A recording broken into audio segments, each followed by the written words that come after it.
Assalamualaikum warahmatullahi wabarakatuh. Kami dari kelompok 5 akan membahas tentang Kerajaan Cirebon. Sebelum itu, perkenalkan nama saya Keila. Nama saya Nadila. Saya Neha. Dan nama saya Fadliansyah. Tema yang akan kita bahas yaitu peta wilayah, sejarah berdirinya Kerajaan Cirebon, raja-raja penting, keberhasilan, perekonomian, keruntuhan, dan peninggalan Kerajaan Cirebon. Ini adalah peta wilayah Kerajaan Cirebon atau dahulu disebut juga dengan Kesultanan Cirebon. Sejarah Kerajaan Cirebon. Pendiri Kerajaan Cirebon adalah Raden Walang Sungsang atau dikenal dengan nama lain Pangeran Cakrabuana yang merupakan putra dari Prabu Siliwangi dari Kerajaan Pajajaran.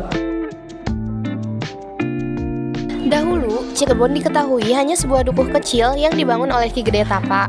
Karena didukung dengan lokasinya yang strategis, wilayahnya pun berkembang menjadi kota besar di pesisir utara Jawa. Hal ini diceritakan pada Babad Tanah Sunda dan Carita Purwaka Caruban Nagari. Sepeninggalan Ki Gede Tapa, cucunya yang bernama Walang Sungsang kemudian mendirikan istana Pakungwati dan membentuk pemerintahan Cirebon. Raja-raja penting Kerajaan Cirebon. Yang ke-1 ada Raden Walang Sungsang atau Pangeran Cakrabuana. Ia adalah pendiri Kerajaan Cirebon. Yang kedua, Sunan Gunung Jati atau Syarif Hidayatullah. Ia adalah raja yang membawa Kerajaan Cirebon pada puncak kejayaan. Dan yang ketiga adalah Panembahan Girilaya atau Pangeran Putra. Ia adalah raja terakhir dari Kerajaan Cirebon. Keberhasilan Kerajaan Cirebon. Masa kejayaan Kerajaan Cirebon berhasil membuat Cirebon merdeka dari Kerajaan Sunda Pajajaran, berhasil melebarkan kekuasaannya hingga separuh Jawa Barat dan Banten, berhasil mengislamkan penduduk di wilayahnya, membangun infrastruktur pelabuhan, keraton, jalan, dan masjid. Perekonomian Kerajaan Cirebon.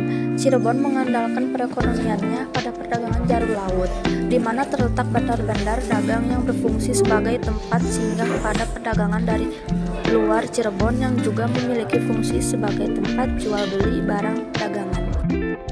Sejak Syarif Hidayatullah memerintah, bandar di Cirebon makin ramai.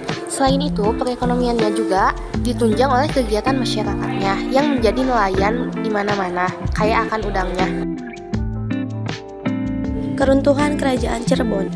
Keruntuhan Kerajaan Cirebon disebabkan oleh 4 faktor, yaitu fitnah yang dilayangkan oleh Sultan Amangkurat I, kekosongan pemerintahan, Cirebon terpecah belah menjadi 3 bagian, dan Mataram mengambil alih Cirebon. Kesimpulannya, Sultan Amangkurat I meminta Panembahan Ratu II dan mengasingkannya di Surakarta.